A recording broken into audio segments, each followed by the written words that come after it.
some other, trade downs in some other, in some of the other drafts. And then you have the option to trade back, right? Like, that's what you have to do. This is a draft that's deep in edge, that's deep in defensive tackles.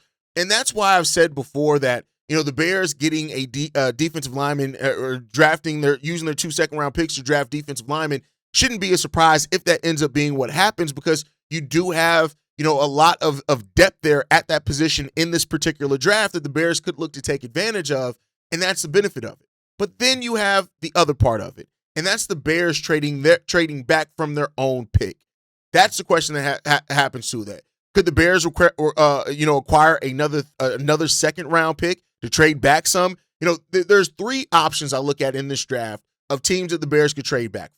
The Houston Texans being one of them, right? They are at pick number 28. So if the Bears do move from 25 to 28, the drop-off is not huge from them, and you have a chance to pick up an extra additional asset as well, right? When you look at the Houston Texans as well, they're in the same conference as the Buffalo Bills. Those teams are going to have the same needs overall, so the Bears could take advantage of the Texans' needs and try to get them to trade up for them. If they get that chance, it'll be hard for the Bears to pass up. You're only moving down 3 potential spots. Now, of course, Ryan Poles is going to have his intel. He's going to have his feelings on where the draft board could go for the Chicago Bears before they do that, but it's definitely an option for the Bears, and we just got to see what's going to happen.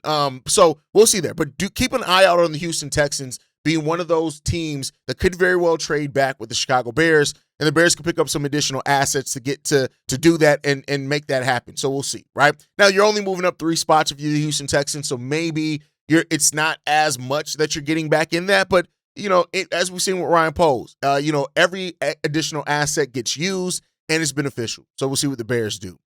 Then the New York Jets are another team that could do that, right? The Jets definitely need a quarterback.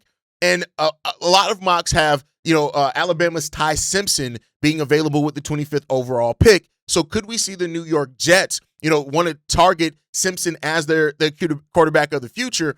And they could do that. Jackson Dart, for example, went 25th last season. And the New York Giants traded a late 3rd-round pick in this draft, as well as a future 3rd-round pick to move up from 34 to 25 to get Jackson Dart. It'll be almost the same situation for the New York Jets this season as they pick number 33rd. So, that's a nice fall off for the Chicago Bears, but it's not a huge one, right? It really depends on how the Bears evaluate the talent. I personally don't think the Bears are going to trade back in this draft. I think if anything, we could see aggressive move up. Well, trade back from number 25, but we shall see. Like, anything's possible there. The Jets also have an early 4th-round pick